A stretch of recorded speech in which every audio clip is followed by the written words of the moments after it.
is really impacting everybody. If you've gone to the grocery store, if you go to the gas pump, you're like, where is my money going? My money just doesn't stretch the way that it used to. If you don't feel like that, maybe you got a lot of money, because I feel like that. Let's bring in Stephen Cates with Bankrate Financial. He's an analyst there to really talk about the latest on inflation. First of all, thank you for your patience, and thank you so much for lending your expertise with us today. Happy to do it.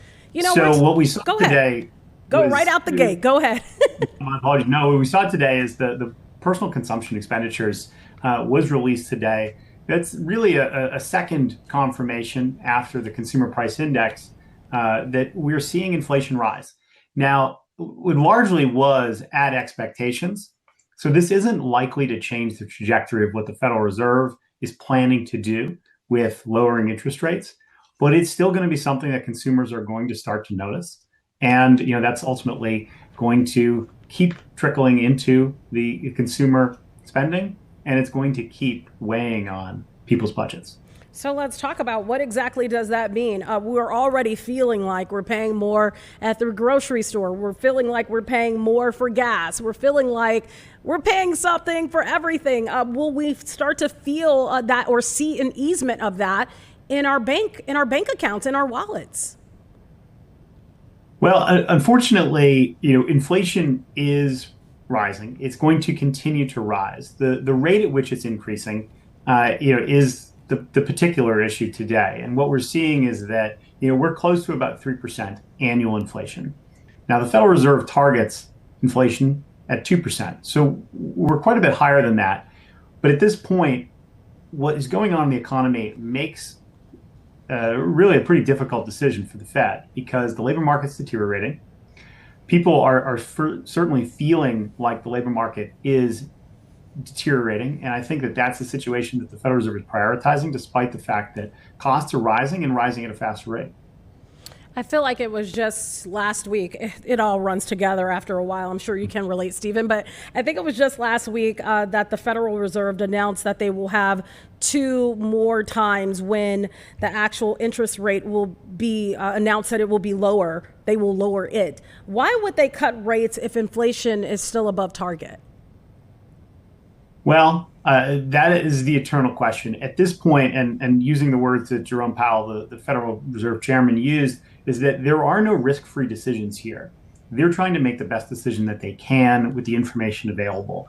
And the way that they're feeling is, after all of the new data that we received over the last 6 weeks about the position of the labor market and the growth of the economy, they were feeling like it was worth making a reduction to the federal funds rate, that cut in interest rates, to try to show some support for the labor market, try to put the economy in a position where businesses can feel like 2026 may have a little bit more hope for growth, and that way that might boost a little bit of future employment. Now, ultimately, we are in a pickle, because the situation is that the economy has slowed. Over the first half of the year, we know that the economy grew by just over 1.5%, despite the fact that Q2 was a very healthy 3.8%. Q1 was negative. And so you mix that together, and ultimately that's a below target growth for the US economy. The Federal Reserve wants to spur that to grow faster. And if that means that they have to withstand a little bit higher for longer inflation, they seem willing to do that. We've heard a lot about different inflation numbers, and I want you to clear this up for our viewers that may not really understand the difference between headline inflation and core inflation, and why should regular people care about this?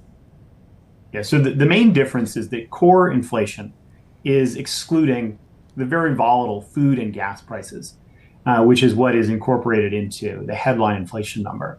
So, when you think of these things, and this is key for understanding what inflation is inflation is the rate of change in the growth of prices. And unfortunately, we're never going to go back to the prices that we had a few years ago in 2020 or prior to the pandemic. Prices really just don't go down on a holistic level. And so, although prices are going to continue to rise, and rising prices are relatively normal, it's the rate that is concerning today, because it's above where we want it to be, and it's still rising faster than it was earlier this year. And there's a variety of reasons for that, partially the tariffs, partially just relatively hot consumer spending. Stephen, there are a lot of days that, Americans look forward to, Halloween being one of them, 35 days away, Thanksgiving 62 days away, Christmas 90 days away. Are higher prices still something that families will have to be worried about as we dip into some of those holidays that are coming up? I think people should be prepared that they're probably going to see higher prices, for consumer goods, for gifts, for some of the food that they buy for Thanksgiving dinner. And that is going to be something that people need to be aware that will need to incorporate into their budget. Now, what people are ultimately going to have to face is that this is something that isn't likely to stop anytime soon.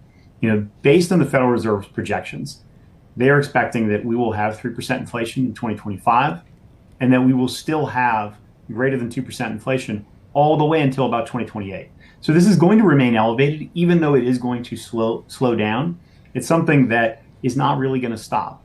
And so figuring out where you can make adjustments to your budget to try to incorporate the things that are most important to you and most essential to your life is going to be the best way forward.